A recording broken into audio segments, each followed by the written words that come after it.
Part 2, 4 tips to improve your public speaking, how to captivate an audience. Last time we listened to tip number 1, which was by Simon Sinek. Great ideas, zero tactics. Now we're going to listen to Isaac Sirwanga. Please, sir, I'm so sorry. I hope I said that name right. Isaac Sirwanga. Inform to inspire.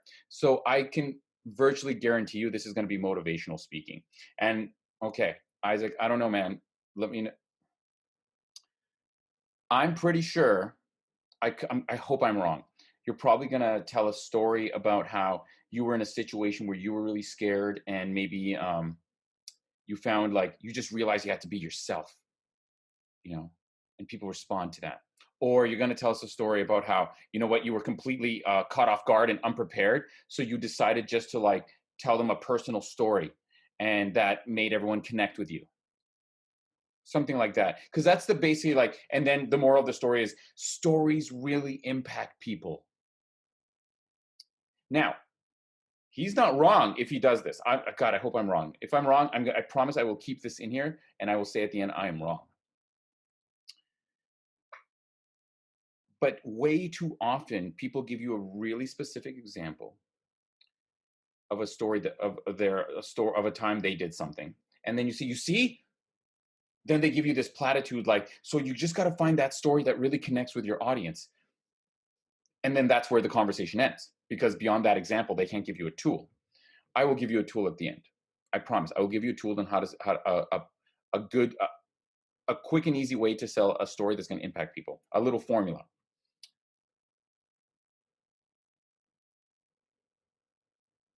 It's not like people don't try though. And the other thing is, how am I supposed to find, I see, look at me, I'm going on this whole tangent. I don't even know if you're going to do this, Isaac, but how am I supposed to find a story, right? If I work for a transaction processing company and I'm here to talk about some of the new interfaces that we've been doing for like on-site like technical problems. So look at this new interface we created. Like I know a certain kind of story we could tell, but what are you going to tell us? Like, will what you say apply to that? Let's find out. I'll shut up. Fucking 2 minutes, 3 minutes into this video. Haven't even played it yet. How many of you guys experience fear when you speak? Oh my God. This is, guys, if someone is starting a presentation and they're like, you experience fear, I'm afraid, people are afraid of speaking, put your hands up, don't be afraid to be afraid. Like this, again, it has nothing to do with the logistics of effective communication. How many of you by show of hands? How many of you by show of hands have ever felt afraid? Know that public speaking is fundamental to your industry, your career, by show of hands. That's such a like obvious, like everyone put your hands up kind of thing. But this is for me, like, for example, when I worked with Dale Carnegie, they used to say things like, in business, it's important that we communicate effectively. And no one says the term in business. And the fact that I can, so this is going to be I can tell this is going to be a delivered speech. You say this exact same thing everywhere you go. Because how many feel like in your industry, in your business, he probably doesn't know what the business is or understands it. And if that is the case, what can he really tell you that applies to your day-to-day? Because if he was speaking to a bunch of wealth managers, if it was me, I would, and I literally do this every time. I sit down with a client and I said, I need you to give me your presentations. I need to understand your industry and what you do so that I can customize the tools for your industry. Otherwise, it's generic ideas. Speaking is fundamental to your industry, your career, by show of hands. What's the industry? How many of you by show of hands? Okay, how many of you by show? Okay, so we did fear, important to your career.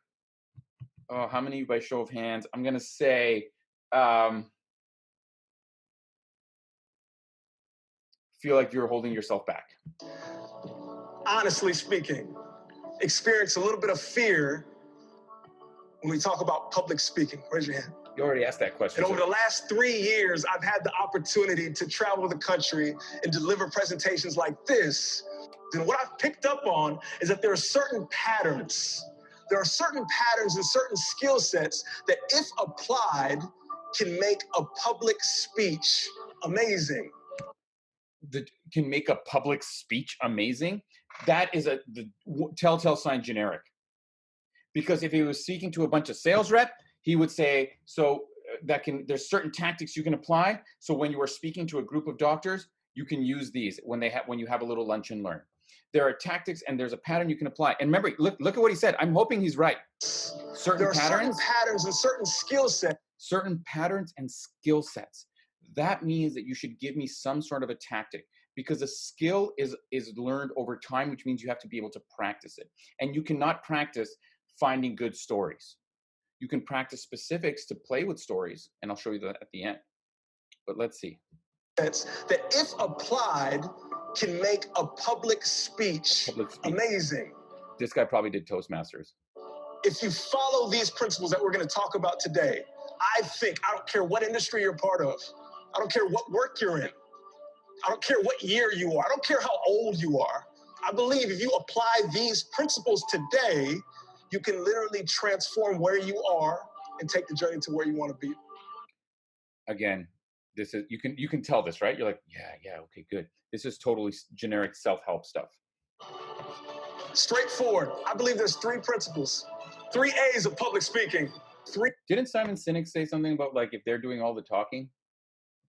3 things that I wanted to leave you with today, and I believe if you take action on it, you're going to be like, oh. I bet you he's got like his own little model. I bet you anything he's got like engage, inspire, impact, or something like that. I bet you anything it's going to be something like that, because they all have their little kind of thing, because that's what they do to like kind of brand themselves. I mean, I'm guilty of it too, though, right? I always say hashtag end boring. Welcome to team end boring. You know what I'm saying? But let's see. Oh my God, I'm glad I came. So number 1, authenticity engages. November 2017, Authenticity engages. No shit. As opposed to what? Being fake? This is the uselessness of that term, because you're like, yeah, okay, good. You are correct, sir. You are correct. But unless you give me a tactic at some point, it's just a platitude. And if you give me some like example that does not apply to your audience's day-to-day, it's just the same example used for everything, then it won't be applicable. The only saving grace right now is I was afforded the opportunity. Okay, so you definitely, I'm almost positive you're going to give us this something like there was all this big obstacles that you overcame, and then you learned that his authenticity was engaging. And then the second thing is versus the tactic. I hope at the end we'll have a tactic. I was afforded the opportunity to give my first TEDx. And just so you know, I might be a total dick here. Motivation to study. Maybe he does do that, and it's not going to be in the video. So if that happens, I'll gladly take it back. Don't even get me started on TEDx. Man, Ted, have you lost your way?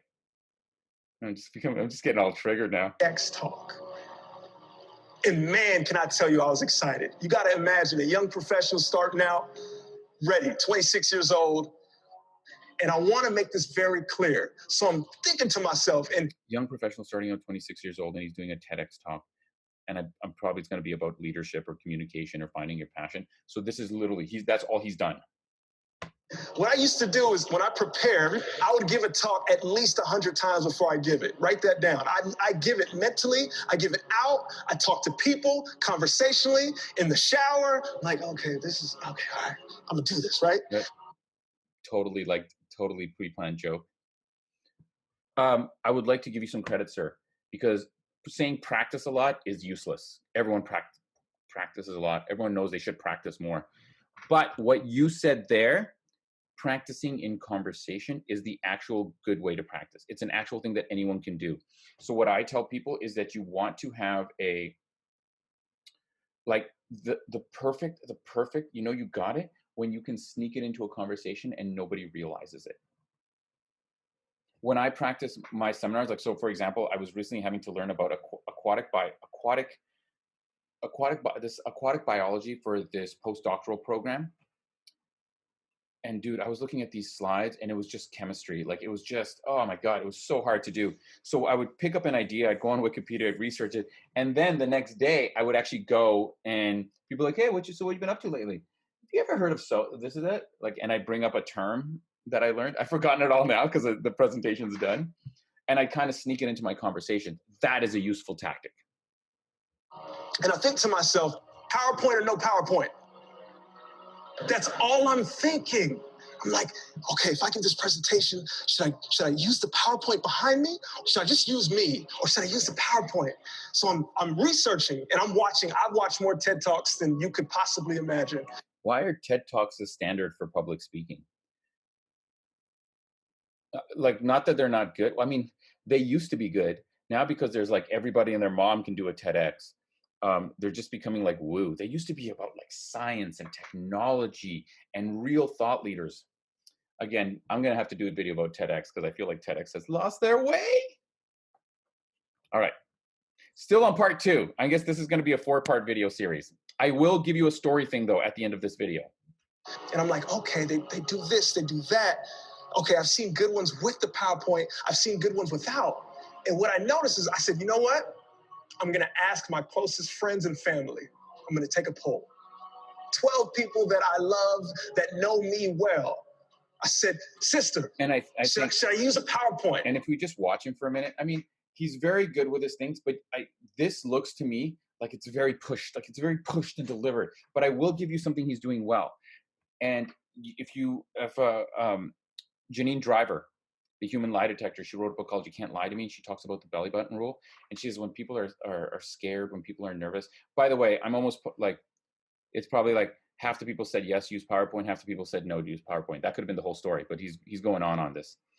But Janine Driver says, people who are scared will cover up. So one thing he's doing really well is you'll notice that when he talks to the people over here, he's not just going like this, he's turning fully and talking to them. In life, right? And professionals, people that I love are telling me no PowerPoint, and it's 6-6. Oh, I called it. Like, how am I going to break this tie? How are you going to break this tie? Wait. I didn't ask one person. I didn't ask myself. I did not ask myself. Or, because again, he's talking about doing a TEDx, which is basically a motivational speak. Or you say to yourself, are there certain technical things that I need to show this audience? Are there specific numbers that I want them to remember? In which case, I would have a slide with just that one number. Remember, Simon Sinek said in the previous, in the first rule, give them something. Don't just talk about yourself. What I would be most comfortable with to present. Well, what you would be most comfortable with to present, definitely very true.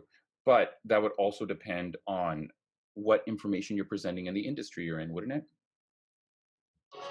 If I have to show you a chart of regional sales growth, do you want me to just talk that through? Or can I just show you the chart of regional sales growth and then highlight things as I talk? For example, right? When we talk about public speaking and why I say authenticity engages, listen to me here. You have to know yourself before you go and seek advice. Is this camera sideways, or were these people just like lying down, breathing hard? Or is it? Oh, you have to speak from the gut before you go and ask. Because when you're talking to an audience can feel realness. Speak from the gut. When you're doing your virtual online certification for these new standards in pipe sealing. You see what I mean? And you have to be yourself. How does that apply? If you can't be yourself, you will never engage in the way in which you want to. That I have to listen to me first in order to really deliver a message. That's not even him. That informs and inspires. This looks like a guy giving a sermon. Number 2, awareness. Okay. I'm going to cut it here. And I promise I'd give you a tactic for a story. So listen, here's the thing. Yes, engage and look at, dude, his story was so long because he was really trying to push it. He could have done, like you can watch this video and listen to the whole story again. But the point was, moral of the story was, he asked a bunch of people. Half of them said yes, half of them said don't use PowerPoint. But then he didn't ask himself. what would make him most impactful, and that equals engaging your audience. Oh, so being your authentic self. Sure, okay, but how do we use that? Like, how do we use that? I already told you, it depends on what information you're delivering. In my humble opinion, maybe not so humble, but let me give you a story. If you're trying to pitch people on an idea to get them to do something, okay? It's called like a what if story. So here's what you do. You do 1 or 2 sentences. That's a problem. Then you say, what if, and then the solution. So let me give you an example. This is from Tim Ferriss. He didn't use this exact example, but I'm going to use one of his ideas. When he talked about his 4-hour diet, or I can't remember, the one where it was basically eat nothing but vegetables and beans for 6 days, and then like binge eat on the 7th day. So the problem, and this is how you could have done that story. Okay, and look up short. Let's be short here, not like talky talk.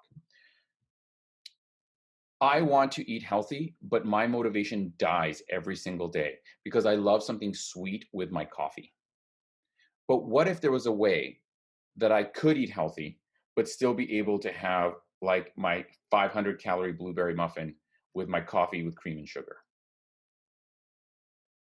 That's what I want to talk to you about today. Boom, done. What if story? Just a mini quick little tool that you can use the next time you have to tell a story. Couple of sentences with problem, what if, and then couple of sentences with a solution. That'll prime your audience to be like, what if? Okay, so what is it? What is it? It'll prime with questions, and that'll engage them. And it's authentic because it'll be your own personal story. Authenticity engages. Thank you very much, dear viewer. Man, I hope you don't hate me, dude. I'm sorry. I gotta, this is my mission. Hashtag end boring. I gotta be authentic too. Thank you for watching, dear viewer, and I'll see you for part 3, which will be the third tip. That's what she said.